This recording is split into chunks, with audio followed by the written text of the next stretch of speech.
L-aħbar li oħta t-tewmija li mietet 3 xhur wara twelid kienet imqabda magħha fiżikament bdiet tifhimha bil-mod meta kellha 7 snin. Gracie Attard illum għandha 14-il sena tirrakkonta mal-ġurnal Ingliż Daily Mail li bdiet tinduna li hi u oħta Rosie kienu tewmin siamiżi ftit ftit. Gracie u Rosie twieldu fis-sena 2000 u l-każ tagħhom kien iddomina l-aħbarijiet f'pajjiżna u għal xi żmien fir-Renju Unit. Flimkien kellhom qalb, bużieqa tal-awrina u sistema ċirkolatorja komuni. U missier Gracie kienu jieħduha ċ-ċimiterju tara fejn indifnet oħta. Aktar ma bdiet tikber aktar bdiet tisma' min jgħid li hi u oħta kienu mqabdin flimkien.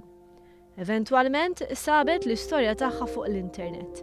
Gracie llum tistqar li ħassitha donna kienet qed taqra dwar l-istorja mbeda ta' xi ħadd ieħor. It-tewmin twildu l-Ingilterra li il-faċilitajiet hawn Malta ma kinux biżżejjed. Id-dilemma kienet ċara. Bħala tarbija, Gracie kienet aktar b'saħħitha minn oħta u jekk kellu jisalva xi ħadd kienet hi. Kieku tħallew it-tnejn flimkien kienu jmutu fi ftit xhur. Il-ġenituri Michael u Rina Attard kienu ddeċidew li jħallu f'idejn in-natura.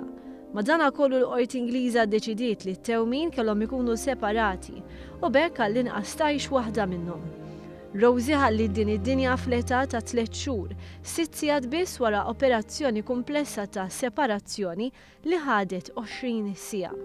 Gracie tgħid li ma jħossix ħatja li oħta Rosie kellha tmut biex tgħixi. I am happy that I'm still alive. I'm sorry that I lost my sister, but